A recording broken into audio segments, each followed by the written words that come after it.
90.0 megahertz पर आप सुन रहे हैं रेडियो ऋषिकेश। ये आपकी अपनी आवाज़ है। अब वक्त हो गया है हमारे अगले कार्यक्रम स्कूल हमारे का। स्कूल हमारे कार्यक्रम को होस्ट कर रहे हैं वरिष्ठ साहित्यकार एवं शिक्षक डॉक्टर सुनील दत्त थपलियाल जी। मैं हूं आपका दोस्त सुनील दत्त थपलियाल। यह आपकी अपनी आवाज़ ऋषिकेश स्टूडियो में आमंत्रित हैं खास मेहमान, शहर के प्रतिष्ठित विद्यालय श्री भरत मंदिर इंटर कॉलेज के प्रधानाचार्य मेजर गोविंद सिंह रावत जी। आपका बहुत बहुत स्वागत है। आपके दृष्टिकोण में शिक्षा का क्या अर्थ एवं महत्व है? 90.0 FM रेडियो ऋषिकेश का एवं समस्त श्रोता गणों को नमस्कार। मैं मेजर गोविंद सिंह रावत, प्रधानाचार्य श्री भरत मंदिर इंटर कॉलेज ऋषिकेश। शिक्षा ज्ञान प्राप्त करने के साथ साथ व्यक्तित्व निर्माण का सबसे बड़ा साधन है। इसके बिना जीवन की कल्पना करना बहुत मुश्किल है या की नहीं जा सकती है। हमारे जीवन में जितना भी महत्व भोजन, वस्त्र, आवास, हवा, पानी का होता है, उतना ही शिक्षा का महत्व होता है। जीवन का सबसे बड़ा धन शिक्षा ही है। बहुत बहुत धन्यवाद आपका। शिक्षा ज्ञान प्राप्त करने के साथ व्यक्तित्व निर्माण का सबसे बड़ा साधन है। शहर के प्रतिष्ठित विद्यालय श्री भरत मंदिर इंटर कॉलेज के प्राचार्य मेजर गोविंद सिंह रावत जी हमारे बीच हैं, जो स्वयं एक शिक्षाविद हैं और ग्रामीण क्षेत्रों से लेकर के शहरी शिक्षा का उन्हें बहुत अच्छी तरह का अनुभव है। और वो जिस समय विद्यालय में थे, क्योंकि सबसे बड़ी विशेषता ये है मेजर गोविंद सिंह रावत की कि आप जिस विद्यालय के वर्तमान समय में प्रधानाचार्य हैं, उसी विद्यालय के छात्र भी रहे हैं। ये अपने में सबसे बड़ी उपलब्धि का कार्य होता है। मेजर रावत जी, आपके समय में और वर्तमान समय की जो शिक्षा है, उसमें बहुत सारे बदलाव आपके देखते देखते हुए हैं। उन बदलावों में आप भी देख रहे हैं और सभी लोग देख रहे हैं, तो मुख्यतः से आपका इस बदलाव के संदर्भ में क्या कहना है? थपलियाल जी, समय के साथ साथ परिवर्तन संसार का एक नियम है। जिस समय हम लोग विद्यार्थी थे, अध्ययनरत थे, उस समय कई चीज़ों का अभाव था। बहुत बड़े क्षेत्र में एक ही विद्यालय हुआ करता था। दूर दूर से जहाँ विद्यार्थी जो है अध्ययन करने आया करते थे। यहाँ तक जो गांव के क्षेत्र होते थे, गांव के क्षेत्र में शिक्षक जो भी चिट्ठियाँ होती थी उनको पढ़ने का काम भी करते थे और उनको लिखने का काम भी करते थे। मतलब ग्रामीणों में छात्र छात्राओं में शिक्षक का एक अपनत्व होता था। समाज की कई समस्याओं का समाधान शिक्षक द्वारा करते थे। जैसे मैं अभी कहा आपको कि जो चिट्ठियाँ हैं उनको लिखना, उनको पढ़ना, दूर दूर से पूरे दूर दूर के गांव के लोग उनके पास आते थे। उस समय जो आज पेन है, कॉफियाँ हैं, ये बहुत कम होती थी। हम लोग जब कक्षा 1, 2, 5 तक पढ़ते थे तो एक पार्टी टाइप की होती थी और उस पार्टी पे जो है मिट्टी को छान करके हम लोग जो है अक्षर ज्ञान प्राप्त करते थे। या फिर एक मिट्टी होती थी, चुपड़ी मिट्टी टाइप की, पहाड़ में उसको नाम दिया था कमेड़ा। एक उसमें एक हम कलम बनाते थे किसी भी लकड़ी की, अधिकांश या करौंदे की कलम बनाई जाती थी और उससे हम लिखा करते थे। लेकिन धीरे धीरे जो है समय परिवर्तन होता चला गया और समय परिवर्तन के साथ साथ जो है आज जो है शिक्षा में अनेक प्रकार के बदलाव हुए। तकनीकी ने शिक्षा में कई बदलाव किए हैं, लेकिन समय के साथ साथ यह भी आवश्यक है। भले ही आप शिक्षा में तकनीक के द्वारा ज्ञान प्राप्त कर सकते हैं, लेकिन विद्यार्थी में संवेदना गुरु के बिना संभव नहीं है। धन्यवाद रावत जी आपका। 90.0 FM पर आप सुन रहे हैं रेडियो ऋषिकेश। रेडियो ऋषिकेश के स्टूडियो में आमंत्रित हैं शहर के प्रतिष्ठित विद्यालय के प्रधानाचार्य मेजर गोविंद सिंह रावत सर। यह आपकी अपनी आवाज़, जिसमें उन्होंने अपने समय और वर्तमान समय में शिक्षा में जो परिवर्तन आए हैं उन पर अपने विचार व्यक्त किए हैं। मेजर रावत सर का कहना है कि तकनीकी आपको ज्ञान दे सकती है, तकनीकी के आपके ज्ञान में बेहतरीन परिष्करण कर सकती है, लेकिन एक शिक्षक अर्थात गुरु अपने शिष्य के अंदर जो परंपरागतता के गुणों का समावेश करता है, अर्थात जो संवेदनाओं को जागृत करने का काम करता है, दया, करुणा, वात्सल्य, इन भावों को भरने का काम करता है, वो मात्र गुरु ही कर सकता है। क्योंकि संवेदनाओं के सागर को वही शिष्य अर्जित कर सकता है जिसकी गुरु के प्रति निष्ठा होती है। और वर्तमान समय में इन सारी चीजों का कहीं ना कहीं अभाव देखा जा रहा है। वर्तमान समय की शिक्षा पद्धति बहुत विस्तृत हुई है, लेकिन गुरु और शिष्य की जो परंपरा है, जो विद्यार्थी इसको नहीं मानता है, वो कहीं ना कहीं आज भी संवेदनाओं से वंचित है। बहुत बहुत धन्यवाद आपका। आपने बहुत सुंदर बात इस पर की है। आदरणीय रावत सर, शिक्षा में अनेक प्रकार की प्रणालियां आई हैं समय समय पर, और शिक्षा में एक पंचपदीय शिक्षण प्रणाली की चर्चा अधिकतर होती है। आपके दृष्टिकोण में यह पंचपदीय प्रणाली क्या है? जी रावत जी। शिक्षा संपूर्ण व्यक्तित्व का निर्माण करती है, बुद्धि और विवेक को जागृत करती है। शिक्षा में पदीय शिक्षा प्रणाली को मैं अपने दृष्टिकोण से कुछ इस प्रकार से देखता हूँ। जैसे नंबर 1, शिक्षा में नैतिकता, आचरण की पवित्रता, चरित्र की महानता पर बल दिया जाना चाहिए। नंबर 2, शिक्षा में चिंतन, मनन, तर्क पर बल दिया जाना चाहिए, ताकि विद्यार्थी आने वाले समय में आत्मविश्वास से आगे बढ़ सके। नंबर 3, शिक्षा में पठन, वाचन, लेखन एवं शिक्षा के व्यवहार पर बल दिया जाना चाहिए।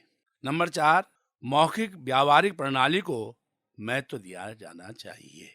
नंबर 5, वादानुवाद, प्रश्नोत्तरी प्रणाली से विद्यार्थियों के मूल्यांकन पर बल दिया जाना चाहिए।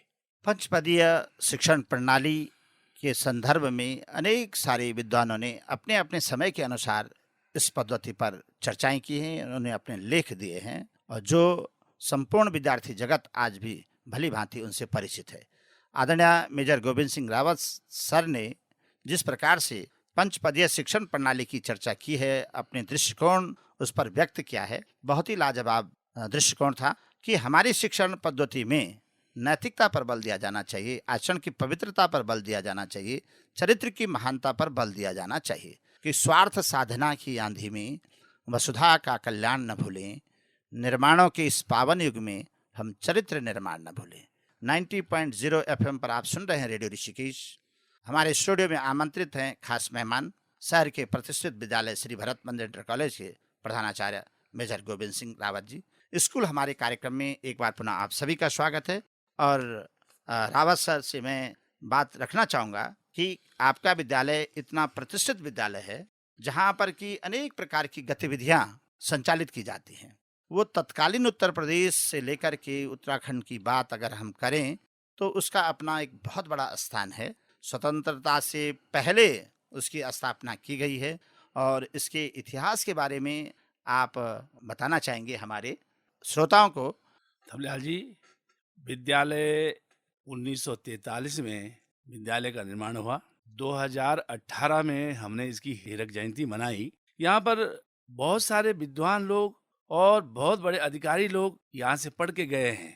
हमारे विद्यालय से मुख्य रूप से योगी आदित्यनाथ जी हैं, जो वर्तमान में उत्तर प्रदेश के मुख्यमंत्री हैं। वो भी हमारे विद्यालय में कक्षा 11 और 12 से पढ़ के 1989 में निकले हैं। इसी प्रकार से अनेक लोग सेनाओं की तीनों विंगों में निकले हैं, और हिमालय इंस्टीट्यूट के कुलपति श्रीमान विजय धसमाना जी भी हमारे विद्यालय में पढ़े हैं।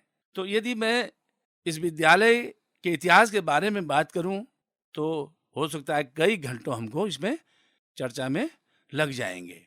लेकिन इस क्षेत्र के, ऋषिकेश क्षेत्र के जितने भी, चाहे वो जो है नीलकंठ क्षेत्र हो, चाहे नरेंद्र नगर क्षेत्र हो, चाहे रानी पोखरी हो, चाहे रायवाला हो, हरिद्वार हो, इस क्षेत्र के अधिकांश लोग इस विद्यालय में पढ़े हैं। और वर्तमान में हमारे विद्यालय में शिक्षण के साथ साथ अनेक प्रकार की क्रियाएं, सहायक क्रियाएं की जाती हैं, होती रहती हैं, जिसमें विद्यार्थी जो है निरंतर अपने भविष्य की ओर अग्रसर होते रहते हैं। विद्यालय में तीनों वर्ग पढ़ाई के शामिल हैं: विज्ञान वर्ग, वाणिज्य वर्ग, कला वर्ग। विद्यालय में स्काउट गाइड एनसीसी, एनएसएस, खेल, योग, पर्यावरण, शारीरिक शिक्षा के साथ अनेक उपयोगी सहायक क्रियाएं समय समय पर हमारे अध्यापिका और अध्यापिकाओं के द्वारा कराई जाती हैं। बहुत बहुत धन्यवाद रावत जी आपका। भरत मंदिर इंटर कॉलेज के प्रधानाचार्य मेजर गोविंद सिंह रावत सर इस समय स्टूडियो में हैं।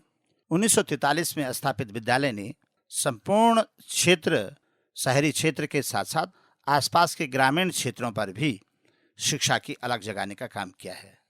श्री भरत मंदिर के महंत श्रद्धेय महंत जी जो परशुराम जी महाराज थे, उनके माध्यम से ये बीज रोपा गया और ये जो बीज है ये आज एक बट वृक्ष का रूप लेकर के चल पड़ा है। श्री भरत मंदिर एजुकेशन सोसाइटी द्वारा संचालित विद्यालय भरत मंदिर इंटर कॉलेज, श्री भरत मंदिर पब्लिक स्कूल, श्री भरत मंदिर संस्कृत महाविद्यालय, ज्योति विशेष विद्यालय, जहाँ तक हम भरत मंदिर परिवार के योगदान की बात करें तो कोई अतिशयोक्ति नहीं है कि जब ग्रामीण क्षेत्रों के विद्यार्थी कहीं पर भी जो तीनों वर्गों की बात माननीय प्रधानाचार्य महोदय के द्वारा की गई है कि 3 वर्ग की शिक्षा यहाँ पर दी जाती थी, कला, वाणिज्य और विज्ञान वर्ग की। यहाँ तक कि व्यावसायिक शिक्षा जब तत्कालीन उत्तर प्रदेश में थे तो व्यावसायिक शिक्षा भी यहाँ पर दी जाती थी।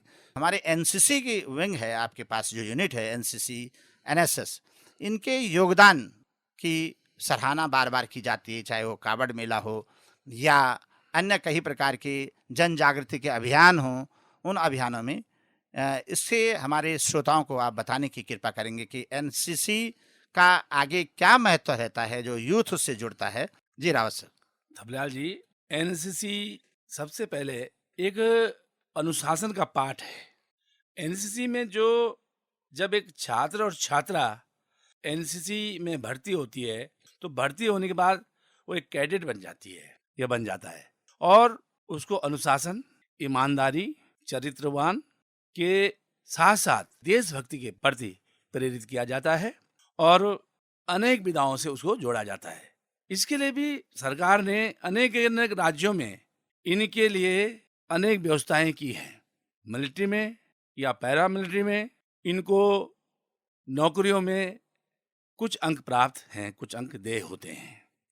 साथ ही साथ यदि कोई कैडेट बी सर्टिफिकेट और सी सर्टिफिकेट दोनों कर लेता है और सी सर्टिफिकेट में उसका बी ग्रेड होता है तो ऐसी स्थिति में वह फौज के अधिकारी बनने में उसको जो लिखित परीक्षा होती है, माप होती है और सीधा जो है उसको इंटरव्यू में जाना पड़ता है।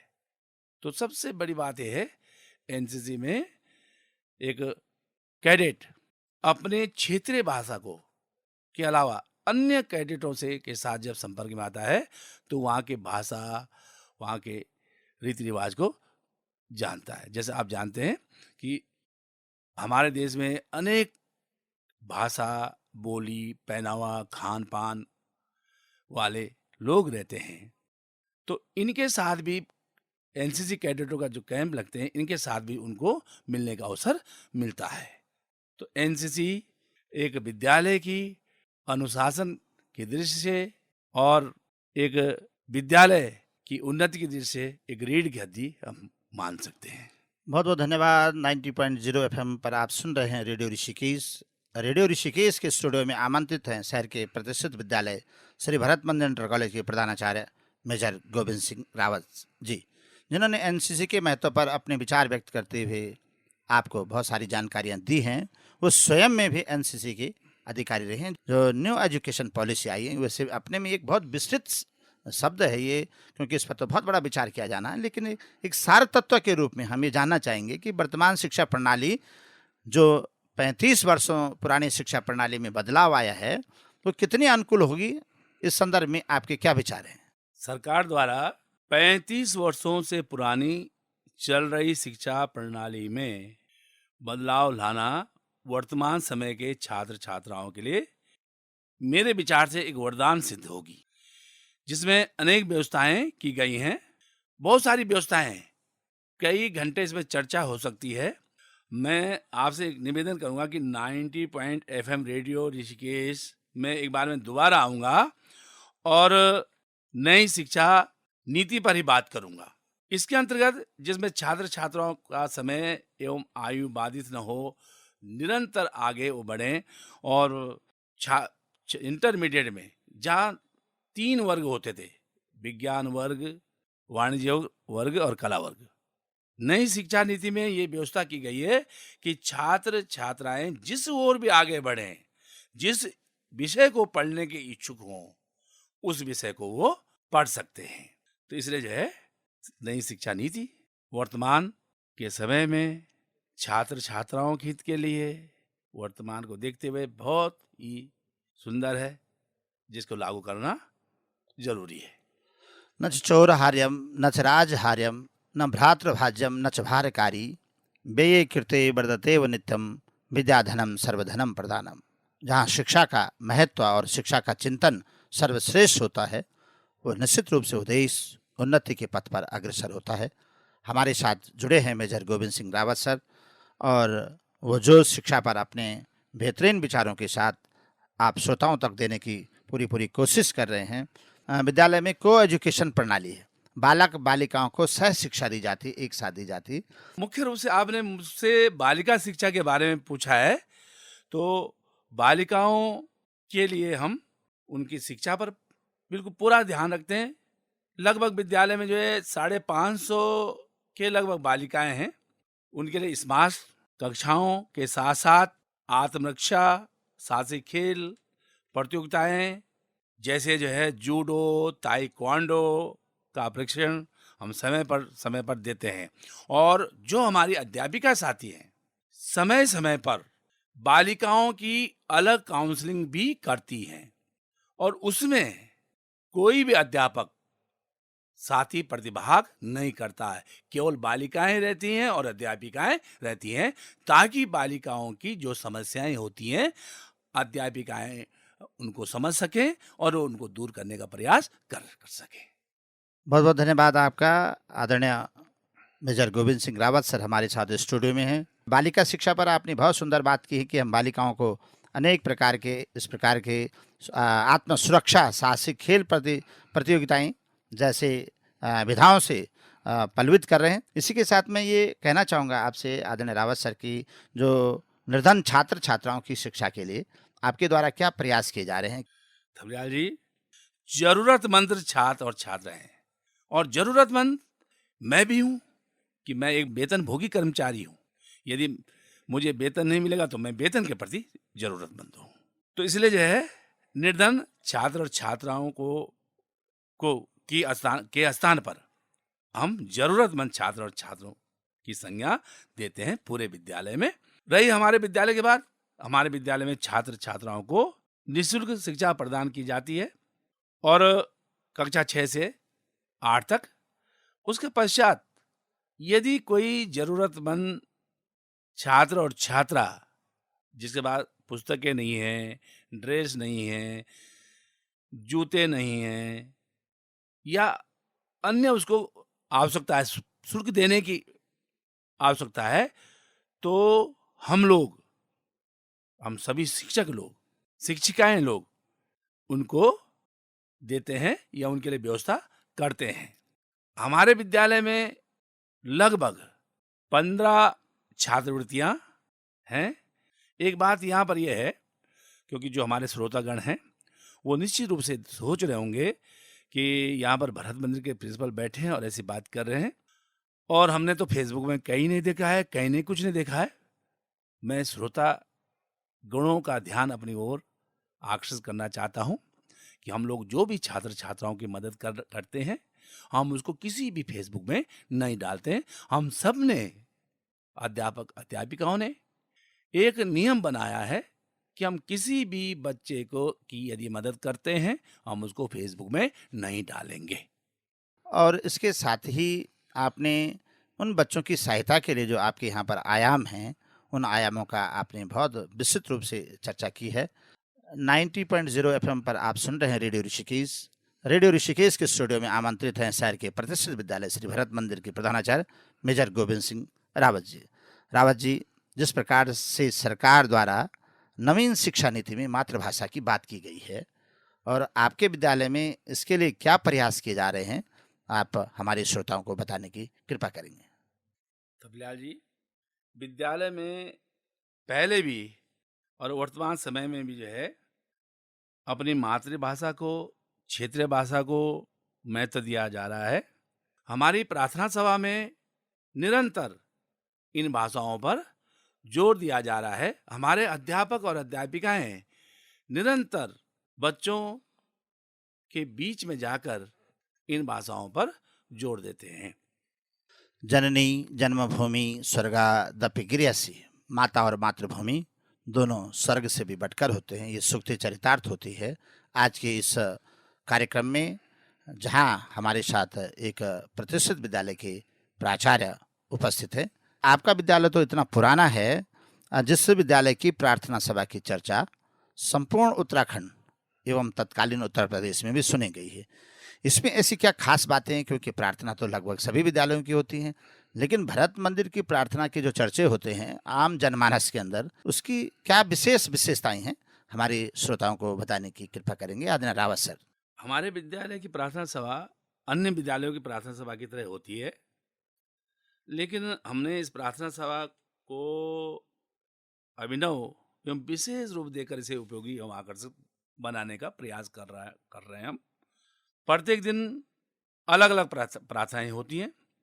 यहाँ तक कि मातृभाषा में भी हम प्रार्थना करते हैं, जिसमें संस्कृत, कुमाऊनी, गढ़वाली, जौनसारी आदि भाषाओं को महत्व दिया जाता है। और जो स्थानीय भाषा है, मातृभाषा है, उनमें प्रार्थना में प्रतिज्ञा भी करवाते हैं और समय समय पर शिक्षा से जुड़ी हुई प्रतिभाओं को प्रार्थना सभा में आमंत्रित करते हैं। जो हमारे पुरातन छात्र ऊंचे ऊंचे पदों पर पहुंचे हैं, जिन्होंने विद्यालय का नाम रोशन किया है, उनको भी हम एक आइडियल के रूप में प्रार्थना सभा में बुलाते हैं, ताकि छात्र छात्राएं उनसे प्रेरित हो सकें और उनका अनुसरण कर सकें। बहुत बहुत धन्यवाद आपका आदरणीय रावत सर। प्रार्थना किसी भी विद्यालय का एक दर्पण कहीं उस रूप में होता है, क्योंकि पूरे विद्यालय की जो रूपरेखा होती है, जो गतिविधियां होती हैं, वो प्रार्थना स्थल पर प्रार्थना के समय देखी जाती हैं। छात्र छात्राओं में जो सूचनाओं का आदान प्रदान किया जाता है, उसके साथ समाचार विचार के बाद छात्र छात्राओं के व्यक्तित्व कौशल के जो गुण दिए जाते हैं। आप इस शिक्षा के समग्र यज्ञ को आगे बढ़ा रहे हैं, तो इसके लिए आप क्या कहना चाहेंगे? धबल्याल जी, मेरा सोचना यह है, यदि हम समय पर विद्यालय पहुँचें, समय पर अपनी कक्षाओं में पहुँचें, समय पर जो है सभी बच्चों को देखें कौन नहीं है कौन है, और उसके बाद क्लासरूम में अच्छी तरह से पढ़ाएं, अपने विषय को रोचक बनाएं। रोचक बनाने के साथ साथ बच्चों के साथ कभी कभी हंसी मजाक की बातें भी करें, तो विषय और रोचक हो सकता है। लेकिन ये समय परिवर्तनशील है, और ये परिवर्तनशील समय में हर चीज धीरे धीरे परिवर्तित हो रही है। 90.0 FM पर आप सुन रहे हैं रेडियो ऋषिकेश। रेडियो ऋषिकेश के स्टूडियो में आमंत्रित हमारे खास मेहमान शहर के प्रतिष्ठित विद्यालय के श्री भरत मंदिर इंटर कॉलेज के प्रधानाचार्य मेजर गोविंद सिंह रावत जी। स्कूल हमारे कार्यक्रम के अंतर्गत आपका बहुत बहुत धन्यवाद, बहुत बहुत आभार कि आपने इतना कीमती समय हमारे रेडियो ऋषिकेश को दिया है। उसके लिए हृदय से हम आपका बहुत बहुत आभार व्यक्त करते हैं। धन्यवाद रावत जी। मैं 90.0 FM रेडियो ऋषिकेश का आभार व्यक्त करता हूं कि आपने मुझे अपनी अभिव्यक्ति को प्रस्तुत करने का अवसर प्रदान किया। धन्यवाद। इस कार्यक्रम के संदर्भ में यदि आपको अपने कोई सुझाव या प्रतिक्रिया देनी हो तो 9411392967 पर आप दूरभाष या व्हाट्सएप में अपना संदेश दे सकते हैं।